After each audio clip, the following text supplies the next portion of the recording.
मौका मिला तो मैं तुझे ठोक दूंगा। सलमान भाई इज बैक। सलमान भाई की याददाश्त वापस आ गई। यू टर्न ले लिया सलमान भाई ने। हाय गाइस, मैं हूं शांतनु और रिव्यू शुरू करने से पहले मैं आपको बता दूं कि मैं ये वीडियो 26/11 को शूट कर रहा हूं और हमारे देश में 26/11 को क्या हुआ था हर किसी को पता है। So as a gesture of remembering the fallen heroes and all those people who lost their lives during that terrorist attack, let's comment in the comment section #2611 never forget. और ये है ऑनेस्टली सेइंग।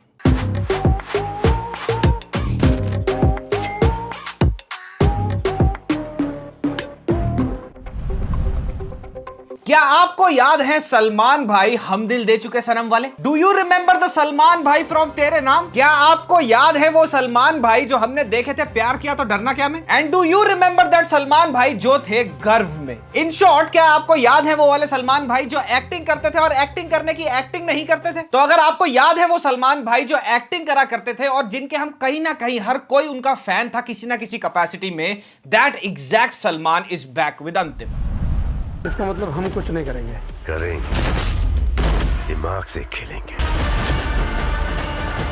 तो guys, अभी सिर्फ 24 घंटे ही हुए थे कि मैंने अपनी स्कूटी को दे मारा सत्यमेव जयते की सिंघाड़े वाली रेडी में। मानोगे नहीं, अभी तक मेरे घुटने की कटोरियां और मेरी कमर अभी भी चटक रही है। एंड देन मैंने देखी अंतिम, और अगर मैं तुम्हारे को ऑनेस्टली बताऊं गाइस, अंतिम अगर तुम देखोगे ये पिक्चर तुम्हारे को बहुत सरप्राइज करेगी। सलमान खान की एक्टिंग इस पिक्चर में तुम्हारे को बहुत सरप्राइज करेगी और उससे ज्यादा सरप्राइज करेगा आयुष शर्मा का परफॉर्मेंस थ्रू एंड थ्रू इस पिक्चर के अंदर। तुम्हारे जैसे बहुत सारे पुलिस वालों के घर चलते हैं, हमारे फेंके हुए टुकड़ों पे जीते हो तुम लोग। तो जब मैंने अंतिम का ट्रेलर देखा तो मुझे कहीं ना कहीं ये चीज रियलाइज हुई या लगा थोड़ा बहुत कि भैया शायद इसमें जो यूजुअल सलमान खान फिल्म्स होती हैं जिसमें चुतियापे के हल चलते हैं और बकचोदी के बीज बोए जाते हैं, इस पिक्चर में वो शायद ना हो, प्राइमरली बिकॉज ऑफ 2 रीजंस। पहला रीजन ये था कि डायरेक्टर की कुर्सी में इस बार पार्ट टाइम डायरेक्टर प्रभुदेवा या रेमो डिसूजा नहीं है जो मंडे टू फ्राइडे करते हैं डांस इंडिया डांस में डांस और सैटरडे से संडे भाई के सामने स्क्रिप्ट को नरेट करते हैं। वो वाले डायरेक्टर्स नहीं थे इस बार कुर्सी में बैठे थे महेश मांजरेकर, जिन्होंने बनाई है बॉलीवुड की आज तक की सबसे बढ़िया crime drama, gangster crime drama वास्तव। और दूसरा रीजन बड़ा सिंपल सा है और वो ये है कि मेरे को इसके ट्रेलर में कुछ यूजुअल सलमान खान चुतियापा नहीं दिखा जो हमारे को यूजुअली राधे के ट्रेलर में देखने को मिलता था, किक के ट्रेलर में देखने को मिलता था। Out of the world scenes, out of the world action, larger than life Salman Khan portraying to be I don't know what, इस सब में वो नहीं था। And now after finally watching Antim, मैं आपको ये बात हैप्पीली और उससे ज्यादा सेफली कह सकता हूं कि अंतिम एक डिसेंट अबव एवरेज और good one time watch movie है जो बहुत सरप्राइजिंग है। जिस दिन है सरदार दी हटेगी, सब दी फटेगी। और हाँ, I am very well aware of the fact कि भैया अंतिम जो है वो रीमेक है बहुत हाईली एक्लेम्ड फिल्म का जिसका नाम है मुल्शी पैटर्न। बट मैंने मुल्शी पैटर्न देखी नहीं है अभी तक, तो मैं अंतिम से जब एक्सपोज हुआ as a first time viewer हुआ और मैं तुम्हारे को रिव्यू भी बिल्कुल उसी हिसाब से दूंगा। तो अंतिम की जो स्टोरी है वो काफी old school gangster crime drama जैसी स्टोरी है। एक गरीब किसान होता है जिसके पास एक छोटा सा जमीन का टुकड़ा होता है जिसपे वो दिन रात खेती बाड़ी करके बड़े गर्व से काम करके मेहनत करके अपने घर वालों का पेट पालता है। और फिर इसी गरीब किसान से ये छोटा सा जमीन का टुकड़ा हथिया लिया जाता है by the rich and the corrupt. जमीन जाने के बाद अपने बाप की और अपने परिवार की बुरी हालत देख के इसी किसान का लौंडा बड़ा होता है और उसके अंदर 2 तरह की भावनाएं जाग जाती हैं। पहली ये कि किसी भी तरीके से मैं बड़ा होकर अपने बाप को ये वाली जमीन का टुकड़ा वापस ला के दूंगा, और दूसरा ये कि मैं अपने बाप की तरह कभी गरीब नहीं बनूंगा। आधी रोटी खाएंगे लेकिन मेहनत की खाएंगे। तो यही शुरू हो जाता है एक circle of revenge and success जिसके चक्कर में आयुष शर्मा फंस जाता है और फिर यही लड़का पावर, रिवेंज और पैसे को चेज करने के लिए उतर जाता है एक गैंगस्टर की लाइफ के रैबिट होल में, जहां पे eventually by the end of the movie वो अपनी फैमिली को खो देता है, अपनी लव लाइफ को खो देता है and gets killed at the hands of a very loved one. अब अगर आपने वास्तव में सत्या जैसी क्लासिक गैंगस्टर क्राइम ड्रामा फिल्में देखी हैं तो आप ये पिक्चर देखते हुए ये बात जरूर समझ जाओगे कि इसमें कुछ नया नहीं है, स्टोरी कुछ बहुत नई नहीं है। अब अंतिम में the story is not the part that will surprise you. What will surprise you is the fact कि महेश मांजरेकर ने as a director Salman Khan से ऐसा काम करा लिया जो सलमान खान ने पिछले 8-10 साल से तो भैया नहीं करा है। महाभारत का हीरो कौन था? कृष्ण भगवान। Now this is exactly the doing of a director जिसको पता है, जिसके दिमाग में विजन क्लियर है, पिक्चर क्लियर है कि उसको क्या बनाना है। And I bet the fact कि यही पिक्चर होती, यही स्टोरी लाइन होती, यही स्क्रीन प्ले होता और डायरेक्टर होते रेमो डिसूजा या प्रभुदेवा, वो ऐसे गधे की गांड का यहाँ पे कैरिकेचर बना देते ना इस पिक्चर का कि इस पिक्चर को दोबारा से ट्रोल करा जाता जैसे राधे ट्रोल हुई थी। फालतू के बेसिर पैर के dialogues, larger than life unbelievable Salman Khan जो अभी तक हम इनकी सारी पिक्चरों में देख रहे थे वो अंतिम में बिल्कुल नहीं है।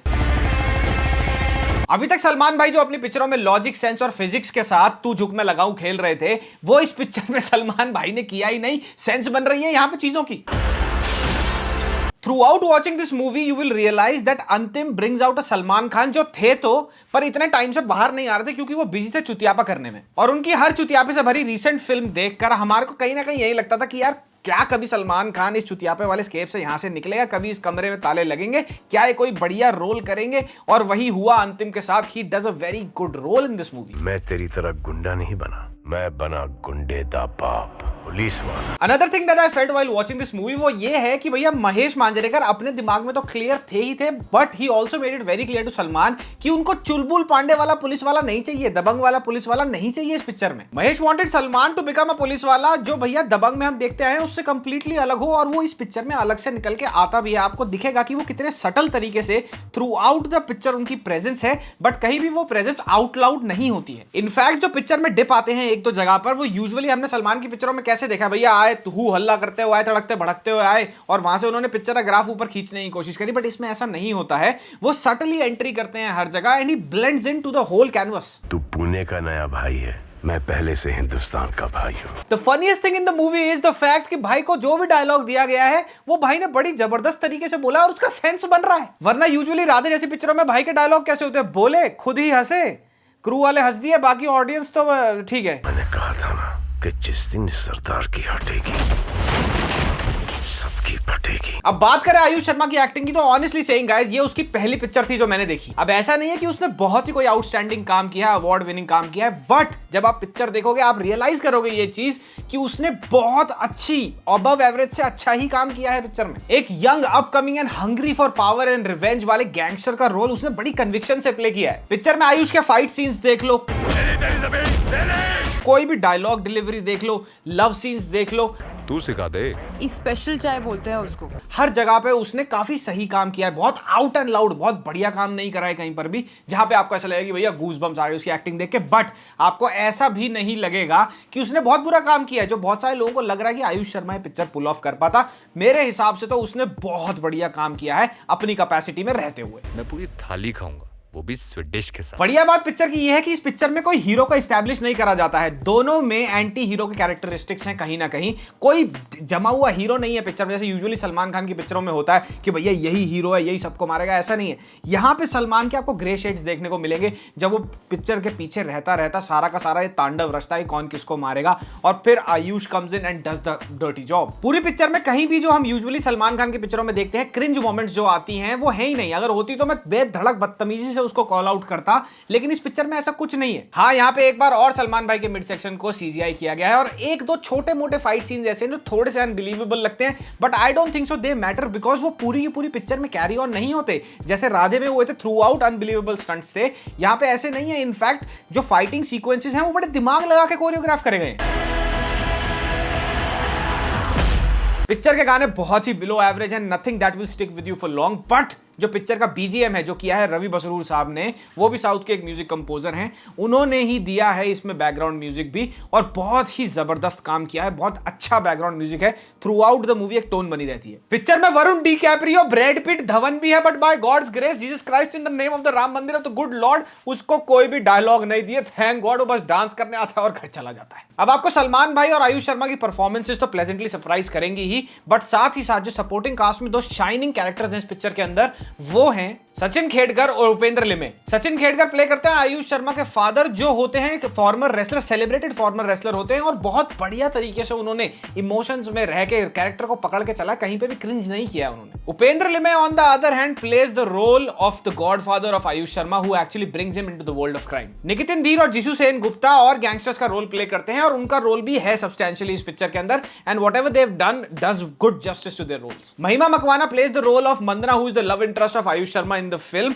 बहुत कम स्क्रीन टाइम है, कुछ ज्यादा खास नहीं है, लेकिन ठीक है, उनकी एक्टिंग भी कुछ देखने को इतना ज्यादा मिला नहीं क्योंकि ज्यादा स्क्रीन टाइम है नहीं। मेरे हिसाब से सलमान भाई को ऐसी फिल्में और करनी चाहिए instead of doing cringe fest like Radhe. Mass appeal अंतिम जैसी फिल्म की भी है, और आप ये चीज रियलाइज करोगे जब जब आप सलमान को स्क्रीन पे देखोगे, आपको अच्छा लगेगा उनको देख के, क्रिंज नहीं होगा। I hope Salman Khan realises कि भैया ये पिक्चर एक दरवाजा खोल देती है उनके लिए मास अपील मूवी बनाने के लिए दोबारा से, जिसमें क्रिंज नहीं है बल्कि जो थोड़ी सी क्लोजर टू रियलिटी है and still keeps his persona intact. तो गाइस जाते जाते मैं यही कहूंगा कि ये पिक्चर आपको थ्रिल या एक्साइट नहीं करेगी, ये पिक्चर आपको सरप्राइज करेगी, बिकॉज यहाँ पे जो सलमान खान है वो हम सब देखना चाहते थे और हमें वही वाले सलमान खान दिखते हैं। और साथ ही साथ कोई अगर इस पिक्चर को ट्रोल कर रहा है तो मेरे हिसाब से तो भैया वो जबरदस्ती की ट्रोलिंग है, कुछ ऐसा मटेरियल है नहीं खास जो बहुत ट्रोल करा जाए। महेश मांजरेकर जी ने एज ए डायरेक्टर बहुत गुड जस्टिस करी है, बीजीएम बहुत बढ़िया है, सपोर्टिंग कास्ट की भी पूरी परफॉर्मेंस बहुत बढ़िया है। सो ऑल इन ऑल आप थिएटर जाके इसको देख सकते हो। और एक चीज मैं तुम्हें और बता दूं कि भैया मार्केट में 4 मोर शॉट्स का बड़ा ही घनिष्ठ कंपटीशन आ गया है जिसका नाम है